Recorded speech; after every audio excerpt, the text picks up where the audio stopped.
Welcome to Teabaggers, the podcast where golf meets a whole new level of attitude. I'm Dale Smedley, co-founder of Golf Gods, and I'm here to bring you behind the scenes of the brand, the sport, and the people who make golf more than just a game. That's right. If you're here for stuffy country club talk, you might be in the wrong place. I'm Sean Trevelyan, mostly referred to as Bear, the co-founder of Golf Gods. And if you love golf and don't take life too seriously, then grab a drink, kick back, and join us for some stories, laughs, and maybe a few hot takes. In this podcast, we're digging into all things Golf Gods, from the crazy idea that started it all to the wins, the struggles, and everything in between. Trust me, you don't want to miss it. So whether you're a weekend warrior or just here for the banter, welcome to Teabaggers, where golf is life, but not too serious. Let's tee it up. Welcome back to Teabaggers, the podcast where we mix golf, great conversations, and a little bit of mischief. Today's guest is an absolute rock and roll icon. He's the guitarist for the legendary Alice Cooper band, Ryan Roxie. Whether he's shredding solos on the stage or hitting bombs on the course, Ryan knows how to go hard. So strap in, let's talk about some rock and roll and some golf with our man, Ryan Roxie. Ryan, welcome to Teabaggers. Thank you very much, Sean. I had no idea the podcast was called Teabaggers. I didn't, but there you go. Now I know what I'm in for. That's it. Yeah, we're in, ready to go. My first shocker of the day. Hopefully one of many. No, it's going to be good. So you're in South Africa. It's early there. It's late here in Australia. So what's happening over there? Tell us what's up, what you're up to, and what's going on. Well, actually, I'm getting ready for the next Alice Cooper tour, to be honest with you. It seems like I've been chasing the sun ever since I've moved here to South Africa, because being below the equator, it works out perfectly for the rock and roll touring schedule. You know, when we tour in Europe and the States, it's summer. And then when I get off of work, and usually around October, November, come down here and guess what? As you know, it's summer. So it's been pretty beautiful the last year. Lovely. That's awesome. Yeah, love that. So, again, thanks heaps for coming on. We're pumped to have you here. As we're a golf podcast, we're going to talk a bit about golf first, and then we'll get into more of the music stuff. So tell us a bit about your golf background. How did you get into it? Is it something you've always played, or is it something you picked up a bit later in life? When I was a little kid, I got into golf by the local course where I lived. I grew up in Northern California, so there was a airport and a little 9-hole golf course right next to it, Livermore Golf Club, I think it was called. And I took some lessons there, and I could tell right off the bat that I was not very gifted at golf back then. Not a lot has changed, but so I stepped away from it for a while, and I picked up guitar, and I was a lot better at guitar than I was at golf. But then after touring with Alice for a few years, I'd always made up this excuse in my head saying, I don't make enough money and there's not enough time. Well, after playing with Alice Cooper for a couple of years, it's like, wait, I have a little bit of money and all I have is time when I'm out on the road. And Alice is more than willing to teach me. So he took me under his wing and he taught me how to play golf. Actually taught my bass player, Chuck Garrick, who plays in the Alice Cooper band as well. So the two of us were like his little karate kids, and he was Miyagi, wax on, wax off and all that stuff. He taught us everything. We went through, shanking balls into Cadillac Escalades and, never trying to tee off near a freeway or any sort of road on the other side that's on the left side. Not a good idea for me. But we went through all the growing pains, and finally, just a couple of years ago, things started to shift. And now I'm pretty confident when I'm on the tee or anywhere on the course. Not that I'm great, not at all that I'm as good as I should be for as much golf as I play, but at least there's that confidence there. And I love the game. It's addicting. That's wicked. Love it. So, you've toured the world as a musician and I'm assuming you've been to all continents. Whereabouts do you find, where in the world has the best golf courses? Well, I haven't played golf in Antarctica, so can't say all of them yet. Okay, you got one to tick off. I have played the most northern golf course in the world, which is in Norway. It's pretty Yeah, crazy that Alice and I we kinda joke about it, but then again, we kinda, like, sit back and go, "Shit, it's true." But we probably play more courses than most golfers, including the pros, get to play because we get to play every single day on tour, and we get to play, you A, B, C. We go all down the alphabet of the grade of courses that we get to play, and yeah, some of them are goat tracks, not gonna lie, but some of them are some of the most pristine tracks you've ever played. You know, there could be like a a private club, a private country club that has patterned their golf club after, um after one of the great courses, and they'll just like say, "Okay, we want to be like Bridgestone or something." And then all of a sudden, this one little course in the middle of the Midwest that you don't know about is a little diamond in the rough. So we have a bunch of those that we get to play every single year. Um, Consistently, we love playing golf in the south of the US. It's where all, you know, Augusta, that's where we started our tour last year, so we got to play a yeah, bunch of courses around Augusta. Um, I love playing golf actually here in South Africa now. There's a lot of great yeah, courses that, very underrated. And of course, down where you live, we've been able to play Melbourne, Sydney, right off the beach, right off the water. Those courses are amazing too. So it's hard to say. It's like the same thing when someone asks you, "Oh, wait, what are the best crowds?" And you go, "Well, every crowd brings something different and brings a different yeah, element." Um, in Australia, it's pretty special that you get to golf with Joondalup with kangaroos on the course, for instance. But yeah, then yeah. here Hell yeah! in South Africa, in Devonvale, there's springbuck. There's Wow. springbuck on the course, and in Arizona, there's rattlesnakes. So, Yeah, I actually would choose not to golf with rattlesnakes if I had the yeah. choice. No, that's sick. Cool. So is there any course you haven't played, and like, is there one that you think that's my bucket list? That's a course I need to make sure we get to whenever we're in that area next. Haven't played Pebble. Haven't played Oh, Pebble Beach. really? Haven't, Okay. no, because for one, it's it never works out in the touring schedule, and for two, I'm way down here. Before I was in South Africa, I was in Sweden. It's not just a hop, skip, and a jump all the way over to California to time it out. And yeah, we just haven't played that. I've played it on Wii Golf, or I played it on video games a ton of Yeah, times, yeah, but I just have not played Pebble. So that would be a fun one to do. But to be yeah, honest with you, I have it. I was going to open up my app because I list and it saves all the golf courses that we played. If I showed it to you, you'd probably want to punch me in the face because we play so many courses that are bucket list courses for people.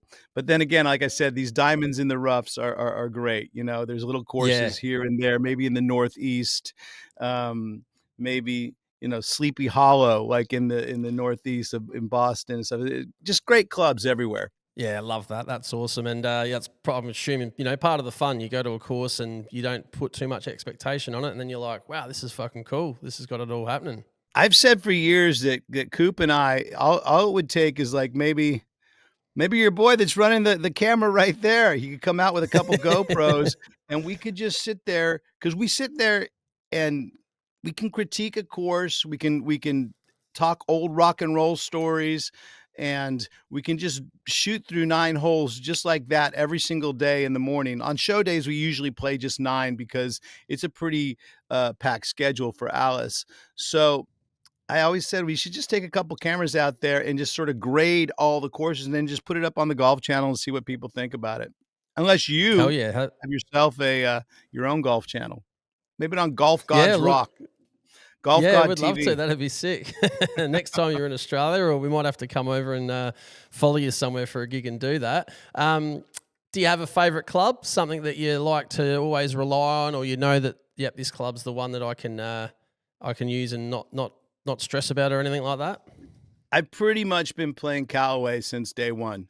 Okay. Is that what you're talking about? Are you talking about clubs? Or are you talking about, Well, you both, talking yeah, both. So you play Callaways. What about a particular club? Is there one within the range that you go for? Yeah, I mean, you might laugh at it, but I have no shame in it. I am a huge fan of the hybrids.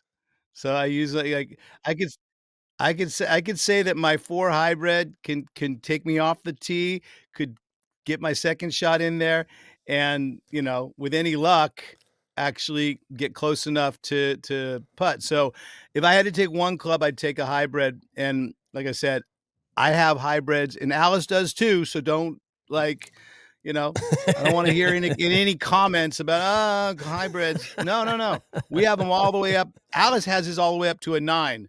I got a Shit. 3. I have a 3 to an 8 hybrid set, and that Yeah, just takes care of everything for me, more forgiving. Um, it's fine. You know what? As love long as they're that. legal, score's a score, and if he feels more comfortable with it doing that, then it's fine. And I have a little bit of a different putting style than most people do, and everyone kind of scoffs at it at first, but certain days the putting style is the side saddle is working, and there you go. Okay. A lot of people is like they Love it. quote Sam Snead. Do you know Sam Snead, Yes. the old Yep. school golfer? They say Yep. that I have a little bit of that style with my putting, but, like I say, when it's on, it's on. It's like, what's that in Anchorman? 60% of the time, it works every time. Every time. That's what it's all about, Bits isn't of it? real Finding what panther in works for my you putting and shots. There's bits of real panther. 60% of the time, it works every time. That's perfect. That's great. Um, so golf, it's a bit of a game of patience. As it's to play at your best. You got to try and stay patient. Does that align with life as a rock and roll star and a musician? Patience, does it sort of how does that align? Do you think? I think golf is necessary for whatever career you choose to have because it does give you a lot of introspection with yourself and forces you to like not overreact to bad shots and move on to bad Yep. situations because let's admit it, in every golf game, you're going to have that inevitable train wreck of a hole or just those shots that go, man, why do I even play golf? And then you're going to have those shots to go, this is why I play golf and this is why I'm coming back. So I think golf teaches you to quickly move away and on to the next about something that's kind of screwed up. And it helps me with just basically, I don't know, just just planning out my day. Cause when you're on the course, I know uh, you're only supposed to think about golf when you're out there, but at the same time, you do kind of sit there and your mind it slows down a little bit. So it's things become a little bit clearer for us. Like, okay, what are we going to Yeah. do with the rest of our day? And then you're up for the shot. Hopefully, you hit it well. We're pretty lucky in the sense that the schedule is kind of set, and that's the reason why Alice. Uh, has it built into the touring schedule. It's golf every morning. He'll go back to the hotel room, uh, have breakfast or lunch, late breakfast or lunch and shopping with his wife, come back, do some interviews, take a nap, go to the venue, sound check, do the show, get on the bus, play poker because there's a nightly poker game too. That's kind of like Oh, golf in a hell way. yeah. Hell And yeah, that's then sick. get into the bunks, sleep, and rinse and repeat and do it all over again and play golf the next morning. Yeah, perfect. So yeah, it's a good little fit into the schedule to keep things aligned and be ready to do what you do best out on the stage. Yeah, I mean, trust me, there's a lot of ideas that have come up about the show. Maybe some song ideas, maybe some choreography things, maybe some interaction things that are all spawned from that drive from the hotel to the course, on the course, and back. I mean, there's like and then that's the other thing. We listen to music a lot, not all the time in the cart. Sometimes one of us will bring a little speaker, but um, it's the drives to the golf course that I get some of my biggest education because Alice will talk about the old school days of rock and roll when he basically was inventing rock and roll, and all the characters are around there. The Keith Moons staying over for 2 or 3 months at his house, the Steven Tylers driving down Sunset Boulevard with a loaded pistol, and him and Alice and Steven Tyler just driving around in this Rolls Royce convertible. These are authentic stories that actually happen, and I get to just sit back and sort of, just eat my popcorn and enjoy Hell this yeah. movie. Yeah, hell yeah. So yeah, you guys obviously play a lot of golf on tour. Who's the best golfer now? Obviously, Alice taught you fellas and got you up to speed, but do you beat him, or has he still got everyone's number? I would say yeah, for sure. At 77, he is golfing better. He can still consistently out-golf us on his whole game. I'd say Chuck, the bass player, has the best swing, the best looking swing out of us. He's a lefty, and he's got that thing where he uses his whole body with the swing. Me, as much as I try to, I'm pretty much all arms still after all these friggin' years, all arms and but I'm trying. I've gotten better, getting my hips involved a little bit. So I would say I'm the bronze medalist, but I'm still on the podium. How about that? Yeah, that fantastic. That's perfect. So, rock and roll on the stage, it's big, high energy. Alice Cooper Band's very well known for that. Do you find that you would take that same approach to your actual golf game? Like, are you going for the hero shots? Are you trying to, clear water and make greens, or do you play a bit more conservatively? Well, Alice always says this thing when we're about maybe 170, 180 out on a second shot. And he goes, I didn't come here to knit, so that means he'll always go for it. Myself, I think I Yeah, have a little bit more of a conservative approach because um, it does seem like that because I mentioned earlier the 4 hybrid that gets me right in that 185, 190 range. So that's kind of my go-to on my second shot. And usually I do go for it. And usually it works out sometimes comes up short, sometimes I'll bomb it, comes up long. The thing about golf is like I'm not as confident as when I strap on a guitar and I can just play it without ever thinking about it. I'm getting close, yep. I hope, but it's do we ever get there where we don't think it or overthink it? I don't know. Well, probably not with. I certainly don't with golf, but yeah, I was a very amateur guitarist as a kid, and I never got there with guitar either. So I don't even know what that's like. But I'm sure for you that's just second nature. It's So easier. I'm telling you, playing yeah, guitar is easier than playing golf. I'll teach you. You give I'll me have to. I'll take any pro out there and trade them lesson for lesson if they can teach me what they do and Yeah, what I can do. I mean, I have maybe they have an easier way of looking at it. It's just like the same way I have an easier way of teaching how to play the guitar. It's just looking at the guitar. I actually built a guitar system called the System 12 that's a whole yeah, 12 lesson course that basically does teach all my little shortcuts and tricks into playing the guitar because it isn't, if you look at it a certain way, it's not as hard, and I'm sure there's someone out there that can explain it to me, with golf. There's been a few guys that have really helped me along the way.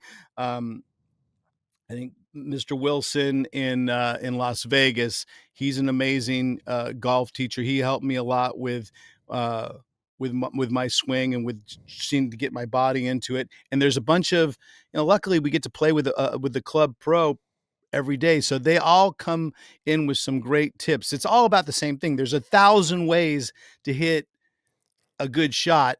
You just have to yeah. find that one way that works for you. It's just the same thing with guitars. 1,000 ways to play an A chord, except you just got to play it the way that feels and works for you.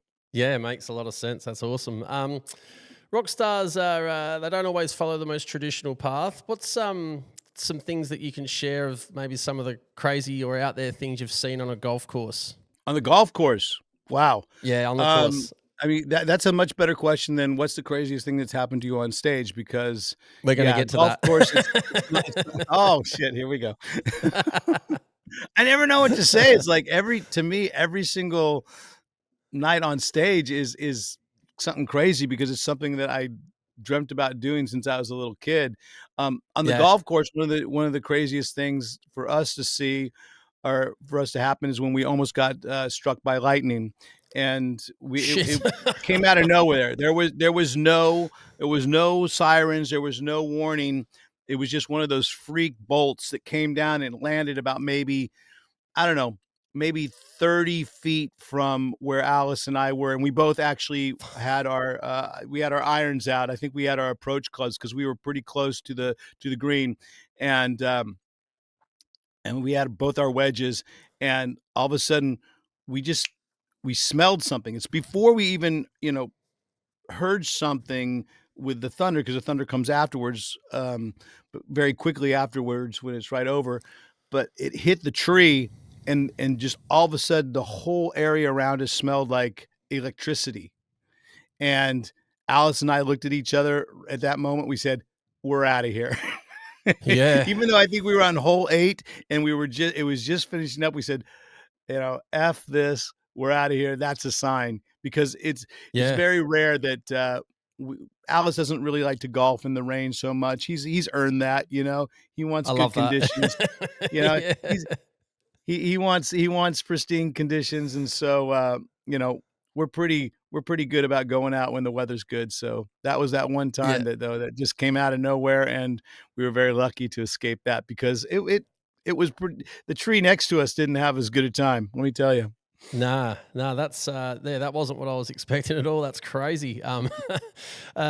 Mate, let's get into a bit of your music career now. So, Okay. you started playing guitar when you were young, and what was your first big break into the industry? I would say the first big break that I had in my music career was moving down to Los Angeles when I was 17, because Hmm. that's where everybody was doing it. It was, the early 80s, so it was right during the Motley Crue, Rat, Yep.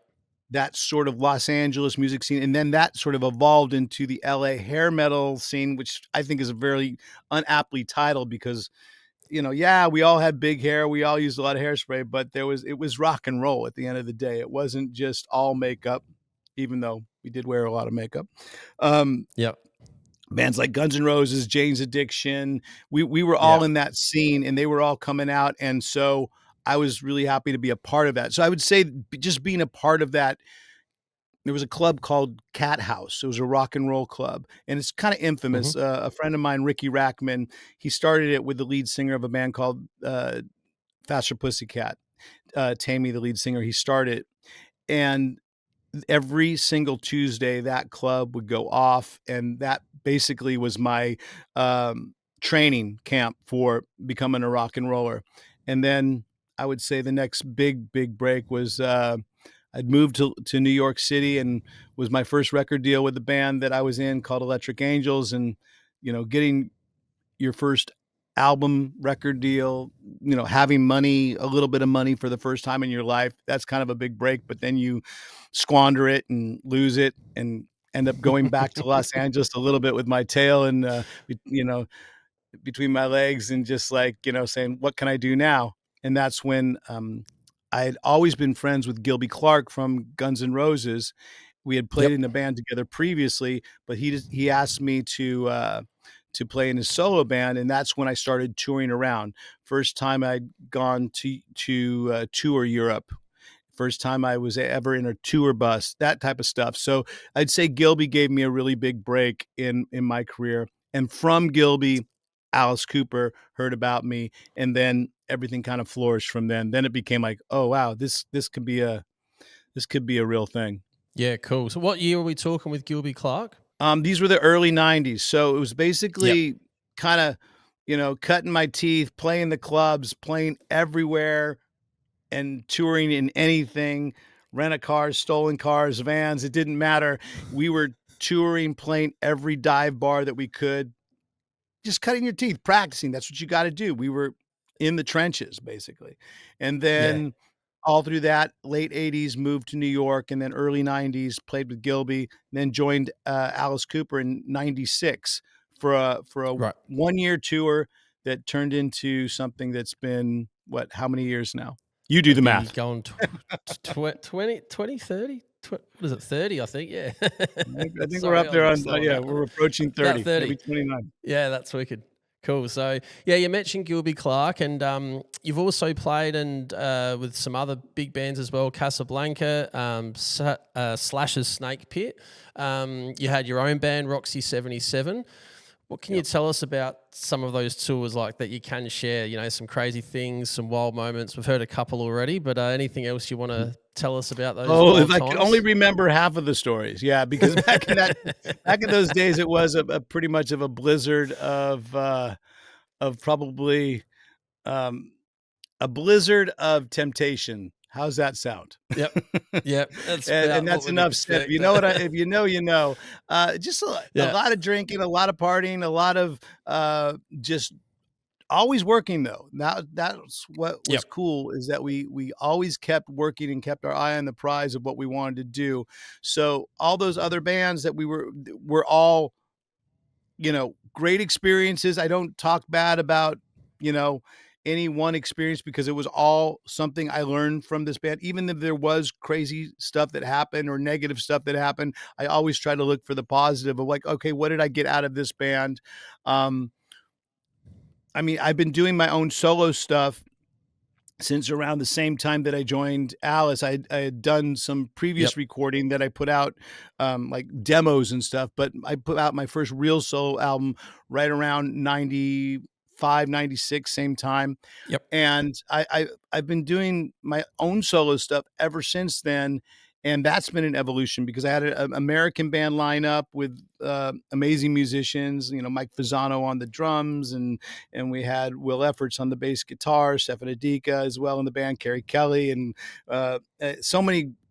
Jeff Morose. I could go on and talk about the American version. Then there was a Swedish version that I had of that same solo band. Great Oh, drummer cool. named Anton and Magnus on bass, and Eric on guitar, Johan on guitar. It's like all these musicians you learn something from over the years. So now I'm actually putting out new music where a lot of the stuff that I'm doing, I'm playing and with musicians and asking them to come and play with me that I've met over the years or that I've played with over the years.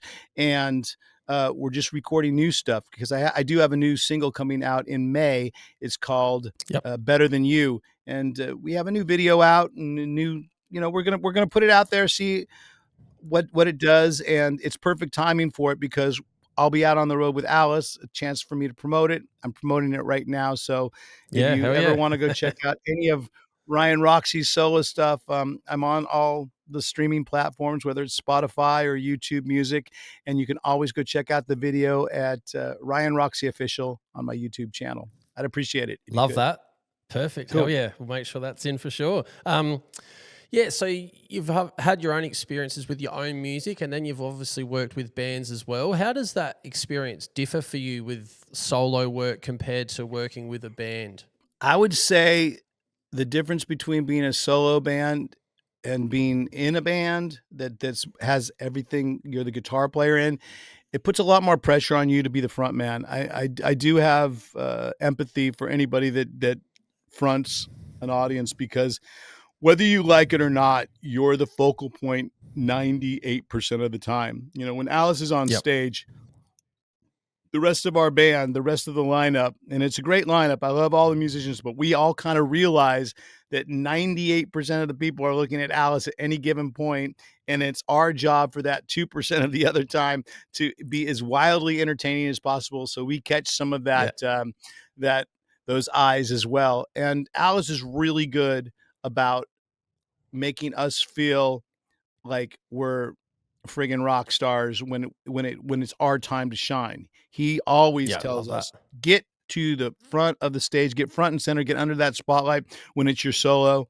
And, wink, wink, nod, nod. When you're done with your solo, get the fuck off so I can do my thing, which he does great.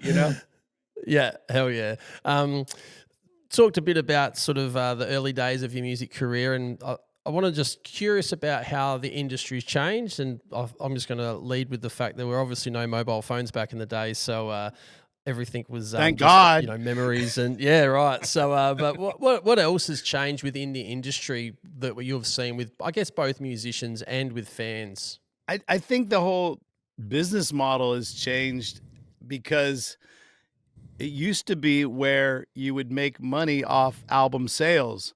Now albums Hmm. are just promotion, and you make your bulk of your money off merchandise and touring and meet and greets and all that stuff. So that whole thing has changed. I It used to be that music costs money, now music is free, but I think true fans and real dedicated fans, they understand that. That's why they're willing to, like, hey, I get your music for free. You record your art. You put a lot of money into recording it and putting it out there, and a lot of work into promoting it. My contribution is to come to a show, buy a T-shirt, support you in whatever way you can. Yep. I do have this sort of backstage, uh, virtual backstage, where it's called Roxy's All Access Pass, not all Yep. access, all excess. And I basically take people in to my world virtually. It started like around COVID times when we were still able to tour, but still blocked off. So I just took my camera and always had it on, and just showed people what it was like to be on the road 24/7.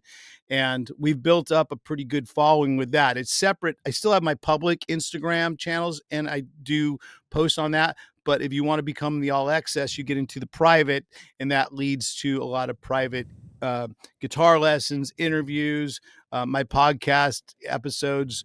They're welcome to see those beforehand. And basically, all my new music comes out to them before it comes out to everyone else. So if anyone's interested in checking out what it's really like to be um, backstage and 24/7, it's not always exciting. Sometimes it's downright monotonous, but at the same time, Yeah. that's okay. It's all part of the game, right? So we play the Yeah. game, Yeah. and we are in the game, which we're lucky enough to do. And I show you a lot of different things, like, oh, okay, what's this catering like? What's this backstage? What does it look like from my perspective to play for you guys? So if you want to check out All Excess, that's on my website as well. That's ryanroxie.com, and just search for All Excess. And if you can drop by Instagram, give me a follow, or drop me a Hell yeah. message. I'm pretty good about responding. Love that. Awesome. We touched on it a bit earlier, but what's the obviously the band, it's the big energy concerts and it's rock and roll. What's some of the craziest, I guess, crowds that you've played in, like that you think, wow, these guys are fired up. This is a pumping atmosphere here. Is there any that stand out? There could be any given crazy crowd at any given time, because festivals, when we do European festivals, there are wild scenes, because everybody, sometimes it has to do with just the pent up energy of the day. And then by the time we hit the stage, people do go bananas. But I guess if you'd have to say the top three, like, wild crowds, I would say gold medalist goes to South American crowds.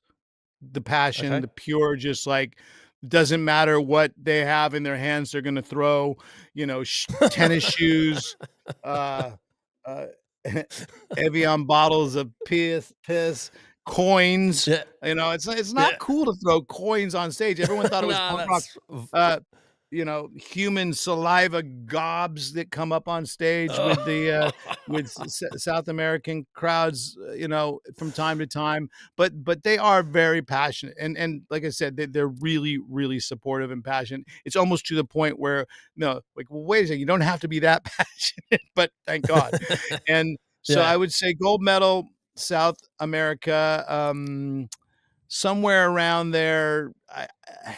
Italy, maybe a tie, silver and bronze. I don't know why I'm doing a whole Olympic a medal thing, but it's like I would say, um, Italy and Spain are pretty wild as well.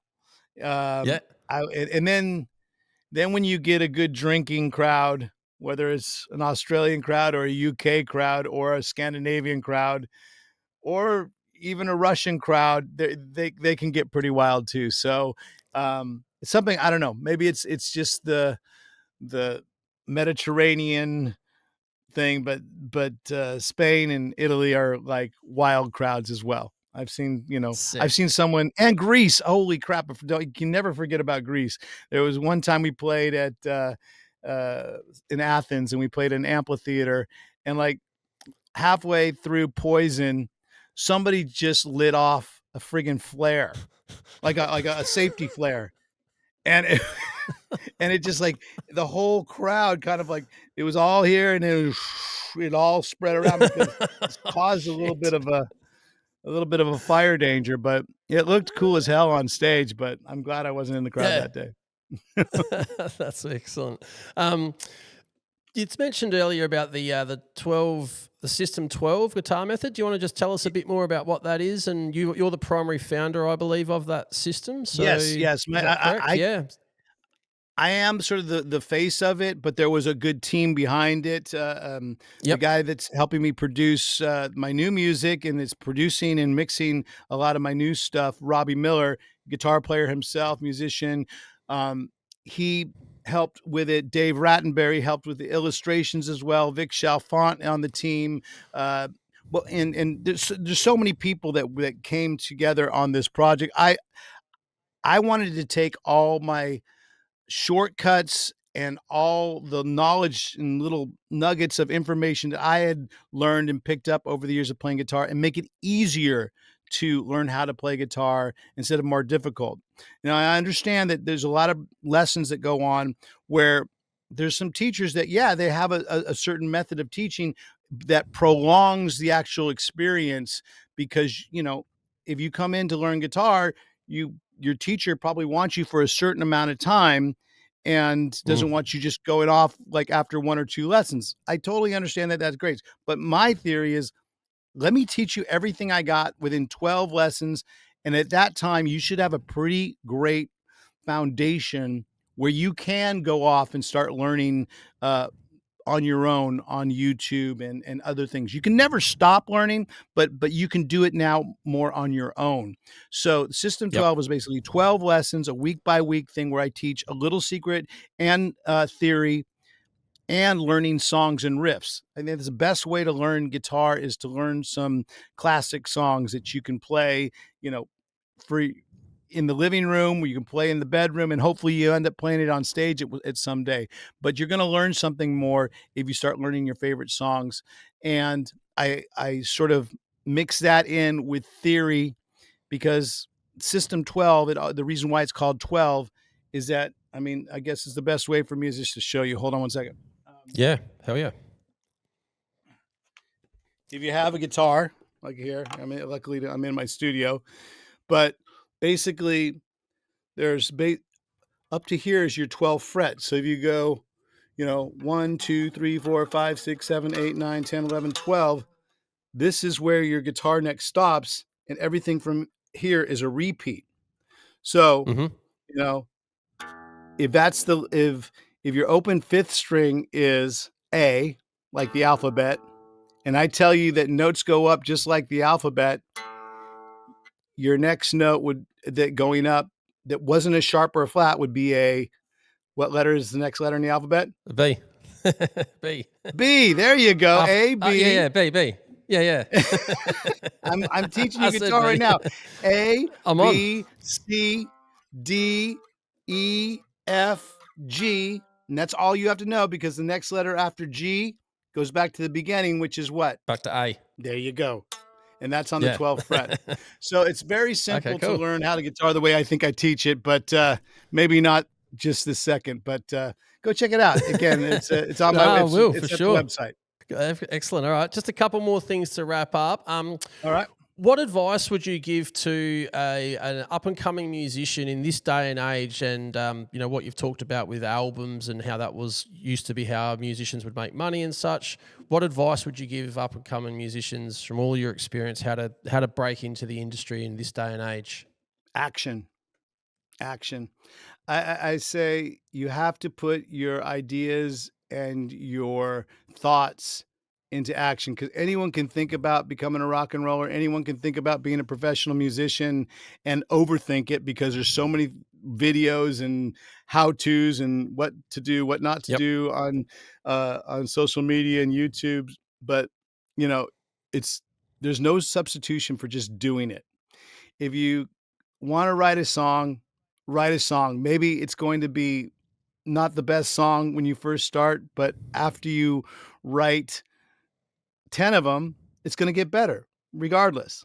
So, and it's something I have to remind myself because I do spend a lot of time thinking, and sometimes I go, "Oh, well, I thought so much about it that it kinda is, I got a lot of progress done." Yes, visualization is important, but putting stuff into action, pen to paper, uh, fingers to the fretboard, that's where I feel, is most important, and, you just have to do it. And it doesn't mean that you have to play and practice till your fingers bleed, but you do have to do something every single day towards your career if this is what you want. And like I said, it doesn't always have to putting action into playing. Maybe it could be putting action into getting your social media fan base sorted out. Maybe I did this, Yep. or getting your awareness up there, because what other way are you going to rise above all the noise unless you have something that's special? Make whatever it is that you do special, uh, prominent and shine, and do things, aka action, that help that happen. You know, the only other piece of advice that I say is, and I say this to everyone, and I say it in a lot of interviews, so maybe someday I'll be associated with it, is the 3 P's: is the practice, persistence, and patience. So practice obviously has to do with action. Put a little bit of work into it every single day.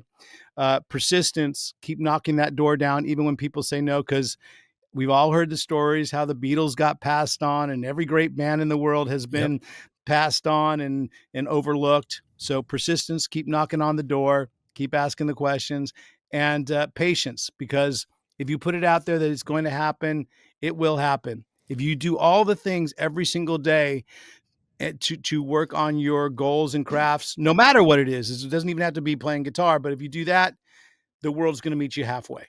Hell yeah, that's sick. Love that. Um, why don't you tell us now? You've mentioned about your website and the all excess pass. What else is coming up for Ryan Roxie? Touring, gigs. Where can we find you? Where can we see you? Where can we follow your journey? Knock on wood, there's going to be a lot of golf, and knock on wood that the single's going to go very successful. I know it doesn't mean anything anymore to people that we say, I want a gold record, but I made a silly thing in the back of my head. I go, I want to have a gold record. So that's my Yeah. big goal, to do everything to have, I don't even care if someone spray paints it gold and hands it to me on a plaque. It's fine. But I'm going to have a gold record this year at one point, I hope. And that's what at least my intention, and that's what I'm striving Yeah. for.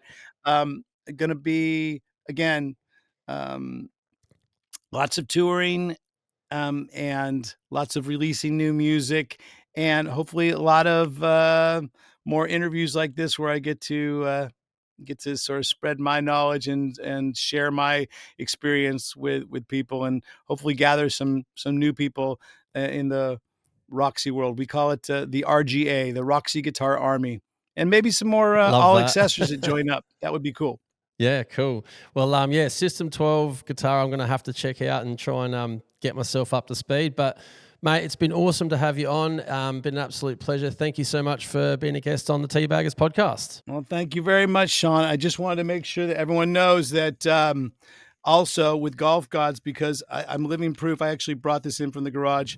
This golf club, this golf club has been around the world, and it's also Yes. these guys have the guys that actually came up with the shocker, which I'm thinking was Steel Panther. If you guys remember this glove, No, is this glove still a thing? that's our thing, man, for sure. Yeah, That is a absolutely. thing. So the Yeah, guys in yeah. Steel Panther wear it as well. They Yeah. golf as well, and they love it too. They all Oh, have their own sick. gloves, because I gave them gloves and hats as well. So hopefully you'll run across those guys as well. So I'll see you somewhere. Perfect.